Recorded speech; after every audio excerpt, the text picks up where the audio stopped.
This channel is supported by Truefire. Truefire is an online library of You can get the Truefire All Access Pass for as cheap as they ever do it, the $99 thing. So just jump and do that if you're looking for the best price that you can get Truefire All Access for. The cost of guitar gear seems to be kind of getting a little bit out of reach for, I think, quite a lot of people.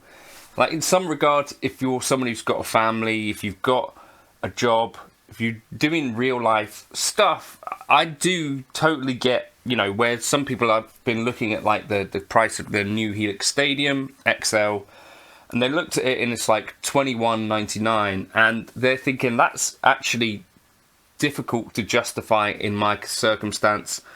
And equally, something like the Strymon Big Sky MX, I kind of looked at the price of that in the moment, like £699 for a reverb pedal.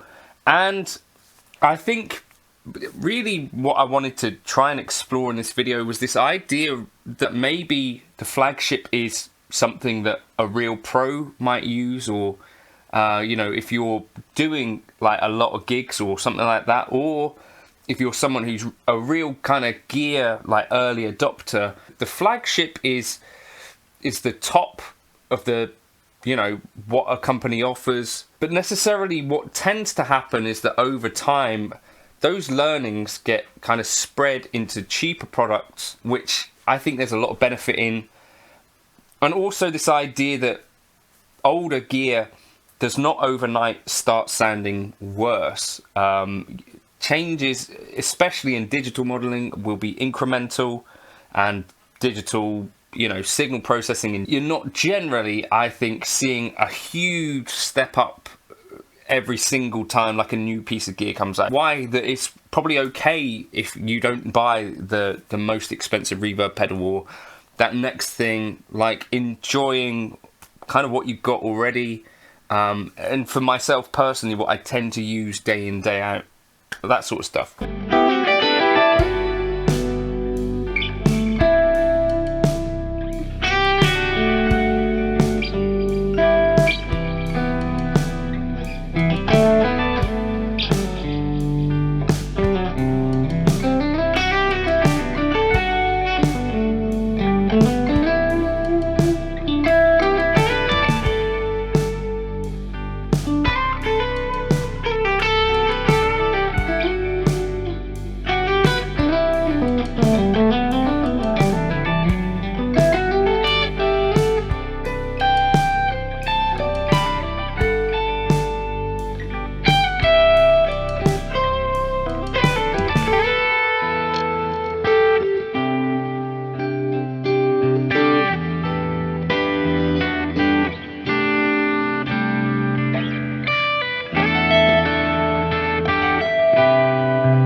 Definitely we're used to marketing now on YouTube as a thing, right? And I think definitely myself being part of it, it is really easy to be enthusiastic about new gear generally. But I think we also need to keep it in mind that like it is marketing, right? And any discussion of this stuff, part of what is going on is like demand generation, as they might call it, like in the industry. And so whilst I can on the one hand really think like this piece of gear is doing some really new things and all of that. At the same time, I can think, is this something that I would necessarily go out and buy and all that sort of stuff, and still kind of put myself in the shoes of a consumer or just a normal person. As someone who goes out and buys gear still, you know, is constantly like looking on eBay and looking online and that sort of stuff. When, for instance, Strymon brought out the Big Sky MX, like obviously in a lot of ways that is the next iteration of a classic pedal, but they're still selling the Big Sky, and I don't know if any of you guys are Big Sky owners. I think that is still one of the most revered pedals out there. And say you didn't buy the newest Big Sky MX, are you really missing out on so much? And I guess, you know, let me know your thoughts in the comments. Was this a pedal that you were super interested in at launch, but you thought actually that's a little bit out of reach?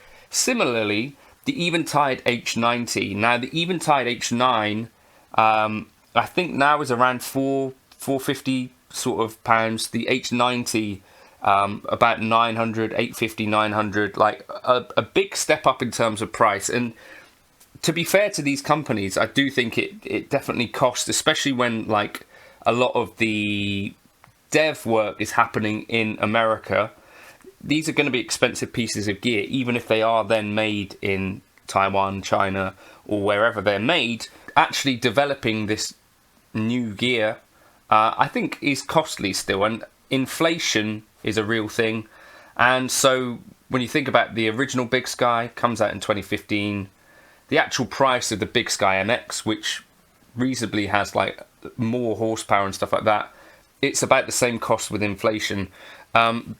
That's kind of like the fair side of this spiraling cost thing, which I think we have to contend with, and it's something that I've commented on with the Stadium XL from line 6, where it's like the price was a thing that people were talking about, but actually if you look at the price of the Helix in 2015 versus the Helix Stadium, which is coming out, you know, in the fall, it's basically gone up in line with inflation. Now I did also catch that Eric Klein had said one of the reasons that they chose not to put the scribble strips on the smaller Helix Stadium, which is now going to be like $200 more than the original Helix. So actually, when you look at the smaller unit, which is what I was asking for anyway, then it's actually not crazy more expensive for that next piece of hardware that is going to get upgrades over the next 10 years or so. But it is expensive in other ways when you think about it. Eric said that those scribble strips are expensive, and we knew we were going to get hammered by the tariffs, and plus it would have made the unit, you know, that bit bigger. And so they made that decision there kind of to take those scribble strips away, which I think a lot of users really love those scribble strips. But it's kind of just one of those trade-offs that a company in 2025 is having to make. I also have a friend, Chris, who's been asking me, you know, is it time to buy a Helix Floor yet? And he's been umming and ahhing for about 2-3 years. And the Stadium XL announcement came out, and he said, you know what, I still think that the Helix Floor, now that it's slightly cheaper, might be the unit for me. And I thought that was really interesting to even, it's been superseded essentially at some point. We know now that it's kind of, there will be a successor to it. It's not going to stop getting updates, but it is there. But I thought that was quite an interesting and somewhat mature attitude to it, where it's like, look, I actually know that this unit is mature. It's at this point in its life cycle. Now it's kind of known.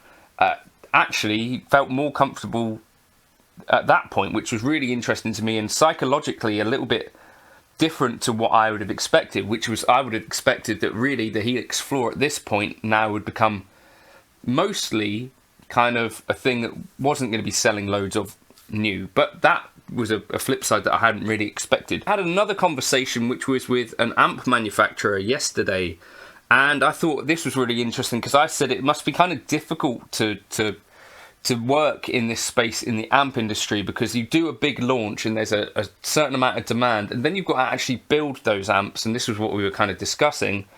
And then by the time you've actually built those amps, that demand necessarily, just over time, these things tend to, like, you sell the most products that you're ever going to at launch, apparently. And there's like a tail, and that's really interesting to me. But he kind of said, look, the way that the gear landscape has changed a bit, the intent for this company anyway was that you buy an amplifier and it's not like a temporary thing, or like a thing that you have loads of necessarily. You might buy one amplifier and have it for years and years and years, was essentially what he was kind of saying, which doesn't necessarily suit hugely well like the way that marketing works. And he brought up an example of an amplifier that they discussed internally, that there was like 1 week where it was everywhere at launch, and then suddenly it was nowhere and has not really been seen since. And I think that's kind of another interesting thing about how, as like a guitar player, like sitting with a piece of gear for a longer amount of time, I think does yield you better results. Like I could have every single modeler, but the ones that I focus most of my time on have been Helix. And this is not because Line 6 have been the best payers out of anyone. They haven't. So that's kind of worth bearing in mind. But it is that it fits into my workflow, and I knew that kind of platform best, spent a lot of time with it. Equally, Fractal, I work with G66 UK week in, week out. I'll turn on the Fractal unit, and when it comes to gigging, these days I typically take an FM9, which is why it's not here, especially if I've got an in-ear gig and that sort of stuff. So it is, I could dip my toe into many other modelers, Kempers, your Quad Cortex and stuff, your Tone Master Pro, but to actually play the stuff, you can only, I think, know a couple of devices really well. And even so, like the Fractal world is so like involved that I feel like I just scraped the surface of it. That's something I think to bear in mind. Like if you're looking for the best value thing rather than just looking for the newest thing, then I think there are existing products out there that you could get a lot of bang for your buck with, like the Fractal FM3, particularly if you bought that used.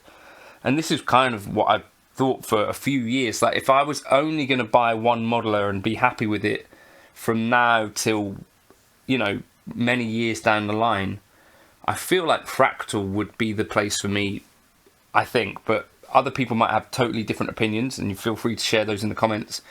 But it's just this thought that like the gear is getting expensive, but I don't think you necessarily need to panic too much. Like if you didn't buy a Quad Cortex at launch and you were really interested in the capture side of things, I think the Nano Cortex, which takes quite a lot of what is good about the Quad Cortex and puts it into this much smaller, much more affordable unit, is a really cool thing. It was 2018 when I got an HX Stomp, which took what, had been worked on with the Helix in 2015, brought some of that to a smaller, more affordable unit. So I think the more affordable stuff is coming, and some of it is here already. Tone X1, for example, again, very affordable.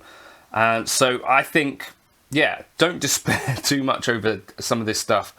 And if there are things that are, where you see in videos being made with a piece of gear that you're interested in, I encourage you to try doing that stuff on your existing stuff if you've got a modeler, or if you've got like a drive pedal and an amp that you've got. Like a lot of this tonal stuff, yes, we talk about UIs and that flashy stuff, but when it comes down to real sort of tones, I think there's a big overlap. So whether you have like a Veilton GP whatever, or a Hotone Ampero, or anything really, I do think it is worth trying to take bits and pieces from any other video that you might have seen from any device. Like with the Helix, I went in and built a preset that was built around Rabia Massad's Icicles preset that was in the Quad Cortex. Like these things, there is crossover, so don't be worried about experimenting with that side of stuff as well. And then just the question, like, really, does a Flagship actually do things that you really need, or do the smaller units actually suit you better? Especially like if you're using real pedals as well. I do think that the HX Stomp or any of the smaller units with like a more modular approach do suit a bunch of people really well. And not only that, but you don't have to invest like £1,500 just in like one computer type device, if you know what I mean.